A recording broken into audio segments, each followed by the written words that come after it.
உங்களுக்கு விரோதமாக ஒருத்தவன் தீமை செஞ்சான்னா நீங்கள் எப்படி நினைக்க தொடங்கிடுவீங்க? சரி, என்ன இருந்தாலும் அவன் எனக்கு செஞ்சதை விட நான் கடவுளுக்கு விரோதமாக செஞ்சிட்டேன். அவன் எனக்கு விரோதமாக செஞ்சது பெருசா அல்லது நான் கடவுளுக்கு விரோதமாக செஞ்சது பெருசா? நான் கடவுளுக்கு விரோதமாக செஞ்சது தான் பெருசு. ஆகவே அவன் என்ன செஞ்சாலும் அவனை மன்னிக்கலாம், நம்ம அவனுக்கு நன்மை செலுத்தலாம் அப்படின்னு யோசிக்க தொடங்கிடுவோம். என்னங்க, மற்றவர்கள் நமக்கு செய்யற தீமை பெருசா, நாம தேவனுக்கு விரோதமா செஞ்ச பாவம் பெருசாங்க? என்ன நினைக்கிறீங்க நீங்க? ஒரு உதாரணம் கொடுக்குறேன். வீட்டுல 2 சின்ன பிள்ளைங்க சண்டை போட்டுக்கிறாங்க. ஒரு பிள்ளை இன்னொரு பிள்ளைக்கு தீமை செய்து பழி வாங்குதல் போயிட்டே இருக்குது. பார்த்துருக்கீங்களா சின்ன பிள்ளைகள் சண்டை போடுறத? அது ஒரு லெவல். ஒருத்தருக்கு அவங்க தீமை செஞ்சுக்கிறது ஒரு லெவல். ஆனா அதுல ஒரு பிள்ளை, ஒரு வேளை சொல்றேன் ஒரு உதாரணத்துக்கு,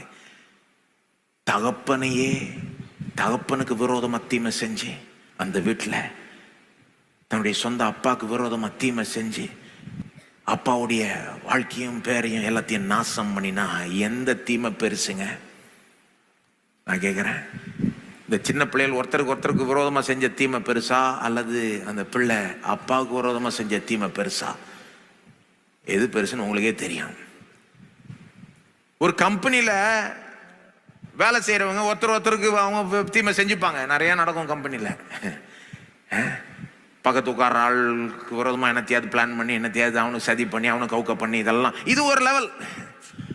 ஆனால் சிஇஓக்கு விரோதமாகவே தீமை செஞ்சா அது வேற லெவல்லங்க. என்னங்க, வானத்தையும் பூமியும் படைத்த தேவன் நமக்கு விரோதமாக தீமை செய்யறது ஒரு லெவலுங்க. வானத்தையும் பூமியும் படைத்த தேவன், நமக்கு ஜீவனையும் சுவாசத்தையும் எல்லாத்தையும் கொடுத்த தேவனுக்கு விரோதமா பாவம் செய்யறது வேற லெவலுங்க. அது நமக்கு விரோதமா மற்றவங்க என்ன செஞ்சாலும் இதுக்கு ஈடு இணைய வராது.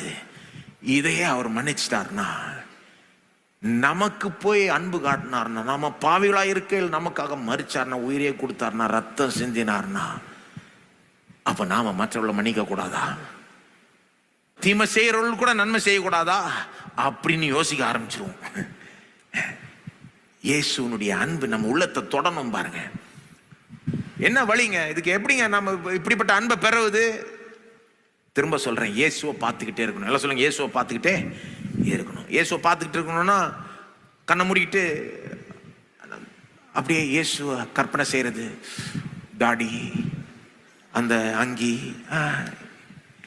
இயேசுவை பார்த்துட்டு இருந்தா என்னங்க? வேதத்தில் இயேசுவை பார்த்துக்கிட்டு இருக்கணும்.